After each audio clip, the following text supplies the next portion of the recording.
Lieutenant general Moazzam Ijaz, rector NUTECH, vice chancellors, professors, and Shahid Khan, former bureaucrat and a very outstanding human being and a government official. Mr. Zahid Rafiq, Chairman FDHL, dear students, your very respected parents, gentlemen, Assalamu alaikum. I wouldn't want to speak in English. I would rather stick to Urdu. But let me say at the outset, I am very impressed to visit this wonderful seat of learning, not only by its grandeur or ambience, but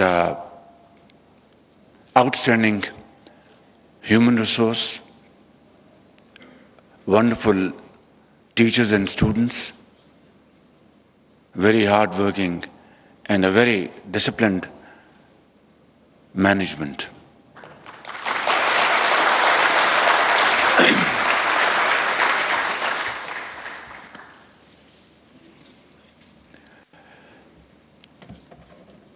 خواتین و حضرات، vocational skill training یہ آج کے زمانے کی کنجی ہے ترقی اور خوشحالی کی۔ تعلیم کسی بھی میدان میں ہو، یقیناً وہ ایک ہنر ہے، اور وہ زندگی میں ہمیشہ وہ آپ کو پاؤں پہ کھڑا کرنے کا ایک بہت بڑا وہ اللہ تعالیٰ نے ہمیں ہنر عطا کیا ہے۔ لیکن قوموں کو ترقی کی دوڑ میں تیزی سے آگے لے جانے کے لیے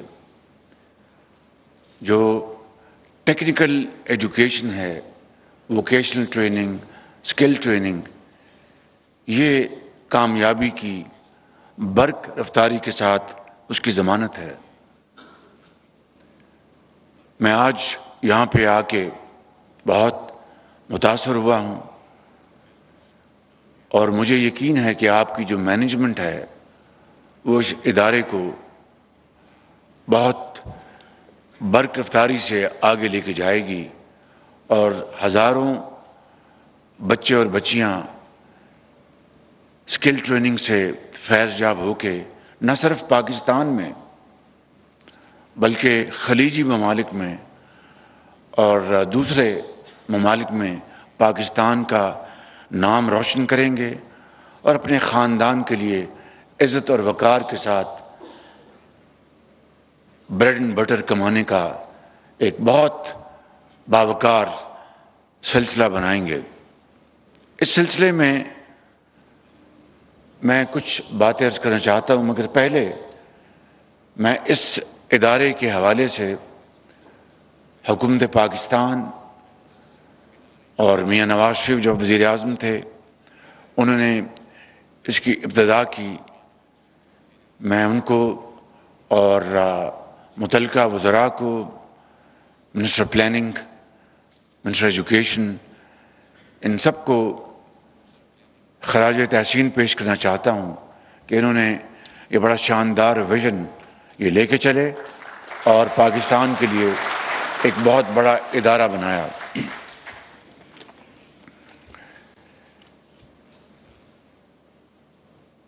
یہ بات میں آپ کو اس لیے اب بتا رہا ہوں کہ we must understand where we all come from.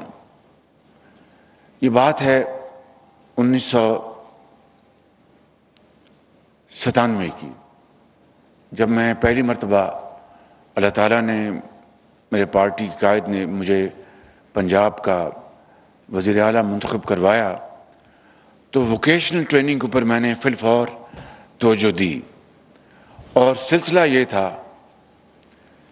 کہ لیبر ڈپارٹمنٹ کا اپنا ووکیشنل ایک پروگرام تھا، ایجوکیشن ڈپارٹمنٹ کا اپنا تھا، سوشل ویلفیئر ڈپارٹمنٹ کا اپنا تھا، اور سب اپنے اپنے دائرے میں بھانت کی بولیاں بول رہے تھے اور کوئی کوآرڈینیشن نہیں تھی۔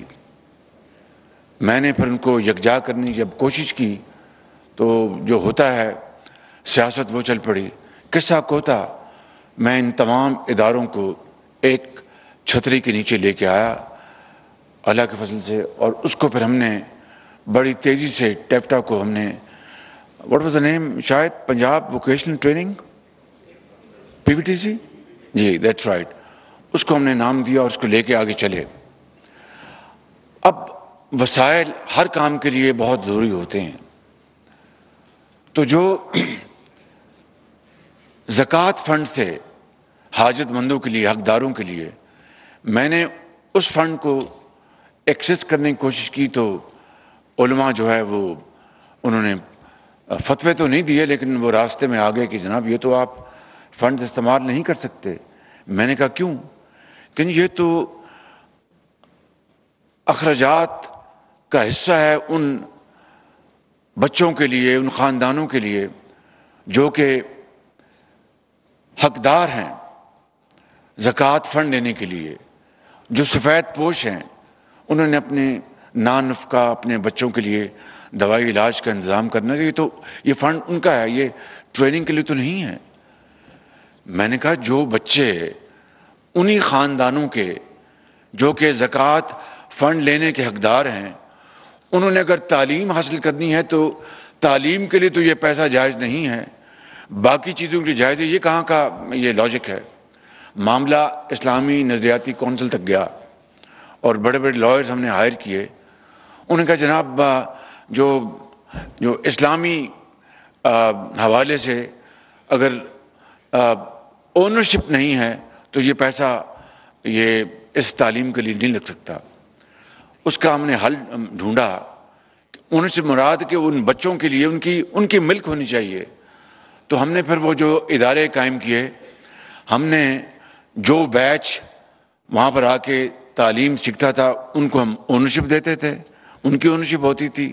جب وہ بیچ فارغ التحصیل ہو جاتا تھا، نیا بیچ، وہ اس کی اونرشپ لیتا تھا۔ اس طرح ہم نے معاملہ حل کیا۔ میں بتانا یہ چاہتا ہوں، I am not speaking for my self, کہ اس ملک کے اندر اگر ہم نے ترقی کرنی ہے تو ہمیں ایسی باتوں کو اپنے پاؤں کی زنجیر نہیں بنانا، بلکہ اس کا حل نکالنا ہے تاکہ قوم کے کروڑوں بچے اور بچیاں وہ آگے بڑھیں اور تعلیم حاصل کریں۔ اسی طریقے سے ہم نے پنجاب ایجوکیشن انڈاؤمنٹ فنڈ بنایا۔ یہ 2008 کی بات ہے، جب میں غریب الوطنی سے واپس آیا پاکستان تو اللہ نے مجھے دوبارہ وزیر اعلیٰ منتخب کیا۔ اس کا جتنا بھی میں شکر ادا کروں کم ہے۔ تو پنجاب ایجوکیشن انڈاؤمنٹ فنڈ بنایا، اس کے لیے ہم نے 2 ارب روپے سالانہ مختص کیے بجٹ سے اس میں، تاکہ اس کی آمدن سے غریب بچے اور بچیاں جو بہت لائق اور بہت ہی قابل ہیں لیکن ان کے پاس وسائل نہیں، ان کے ماں باپ کے پاس، کہ وہ ان کو تعلیم کو جاری رکھوا سکیں۔ اللہ تعالیٰ کا شکر ہے کہ ان 10 سالوں میں 4,50,000 بچے اور بچیاں نہ صرف پنجاب کے بلکہ دوسرے صوبوں کے بھی، صرف میرٹ پر، ایک میرٹ تھا ان کا سٹرینڈ اور دوسرا تھا کہ وسائل نہ ہونا، اس کی بنیاد پر ہم نے ان کو وظائف دیے۔ ڈاکٹر امجد ثاقب اس کمپنی کے چیئرمین تھے اور اس نے پنجاب میں ایک تعلیمی انقلاب پیدا کیا۔ اب آج وہ بچے اور بچیاں پاکستان میں اور دنیا میں اپنا لیاقت کا، محنت کا لوہا منوا رہے ہیں۔ اسی طریقے سے ہم نے دانش اسکول بنائے، اور میرا ایک سوچ تھی کہ اگر ایچسن کالج بن سکتا ہے بڑے بڑے امراء کے لیے اور وڈیروں کے لیے، اور ایچسن کالج کے جو لوہے کے دروازے ہیں وہ غریبوں کے لیے بند ہیں، تو اس سے بڑی اور معاشرے میں کانٹرڈکشن کیا ہو سکتی ہے؟ تو ہم نے دانش اسکول کا جب آغاز کیا تو وہی جو امراء تھے اور بڑے بڑے لینڈ لارڈ تھے، انہوں نے اس کی مخالفت کی کہ یہ شہباز شریف پیسہ ضائع کر رہا ہے، اس ایک اسکول سے جتنا پیسہ لگ رہا ہے یہ تو 10 اسکول بن سکتے ہیں۔ میں نے کہا کہ ایچ این کالج کے اوپر تو کوئی قطغن نہیں، لارنس کالج کے اوپر کوئی قطغن نہیں، اور اس طرح دوسرے جو بڑے بڑے انگریز کے زمانے میں کالجز ہیں جہاں پر صرف امراء کے بچے جا سکتے ہیں۔ اب غریبوں اور یتیموں کی باری آئی ہے تو ان کو پیٹ میں درد ہے۔ میں نے کہا میں پرواہ نہیں کروں گا۔ آج الحمدللہ پنجاب میں ان دانش اسکولوں کا ایک جال بچھا ہے، اور یقین کریں کہ ڈبل آفنس وہ اس چھت کے نیچے آئے اور بڑے بڑے قابل استادوں نے ان کو پڑھایا لکھایا، ان بچیوں کو اور بچوں کو۔ آج کوئی آکسفورڈ سے تعلیم واپس حاصل کر کے آ رہا ہے، کئی امریکہ میں ڈیبیٹنگ کمپٹیشن میں حصہ لے رہا ہے، اور آج وہ بڑے فخر اور اعتماد کے ساتھ وہ امیر بچوں اور بچیوں کے ساتھ وہ اس میدان میں آگے بڑھ رہے ہیں۔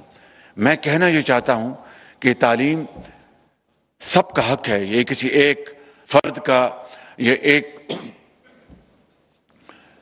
طبقے کا حق نہیں ہے، یہ سب کا حق ہے۔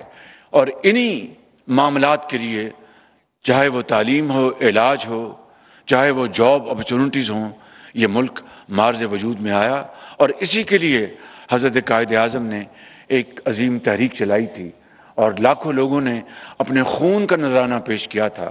آج 75 سال بعد بھی یہ تفاوت اور یہ ڈسکرمنیشن جاری ہے۔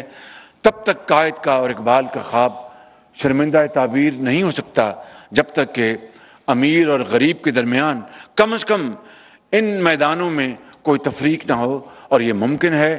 میں آپ کو دل کی اتھا گہرائیوں سے کہتا ہوں کہ یہ مشکل ضرور ہے، کیونکہ 75 سال میں جو عادتیں پڑ گئی ہیں ان بتوں کو توڑنا آسان نہیں ہے، لیکن انشاءاللہ اگر ہم مل کر یکجہتی کے ساتھ اور ایک ارادے کے ساتھ، مصمم ارادے کے ساتھ اگر ہم اس طرف چل پڑیں گے تو یقین کریں کہ تعلیم پورے پاکستان کے طول و عرض میں عام ہوگی، اور یہ اسکل ڈیولپمنٹ جو ہے یہ سب سے نمبر 1 پرائرٹی ہماری ہونی چاہیے۔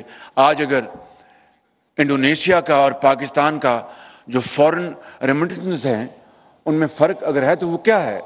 پاکستان کی جو لیبر، پاکستان کے جو عمال جاتے ہیں خلیج میں اور دوسرے ممالک میں، دے آر سیمی اسکلڈ، یا بالکل وہ اسکلڈ نہیں ہوتے۔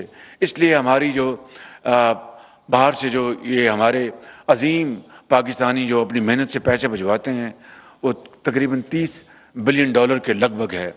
انڈونیشیا کی جو ریمیٹنس ہیں اس سے ڈبل ہیں، اس لیے کہ وہ ہائیلی کوالیفائڈ اسکلڈ لیبر باہر بھجواتے ہیں، ٹیکنیشین بھجواتے ہیں، جس سے کہ ان کی آمدن دگنی ہو جاتی ہے۔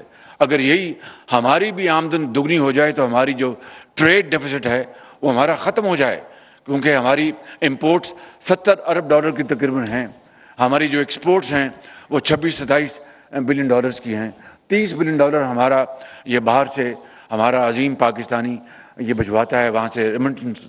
باقی جو 20-25 بلین ڈالر کا گیپ ہے، اگر ہم اسکلڈ ہنرمند لوگوں کو باہر بھجوائیں گے قطر میں، سعودی عربیہ میں، یو اے ای میں اور دوسرے ممالک میں، تو اللہ تعالیٰ کے فضل و کرم سے پاکستان کا ٹریڈ ڈیفیسٹ جو ہے وہ پازیٹیو ہو جائے گا۔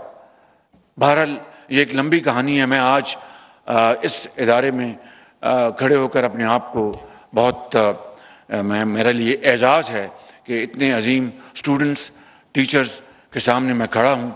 میں آپ کو دل کی اتھا گہرائیوں سے مبارکباد پیش کرتا ہوں، آپ کی انتظامیہ کو، اور میرے لائق ابھی ہماری حکومت کو صرف 1 ماہ رہ گیا ہے، لیکن میرے لائق کوئی بھی خدمت ہے تو اس مقصد کے لیے تمام وسائل آپ کی خدمت میں نچھاور کرنے کی تیار ہے۔ بالکل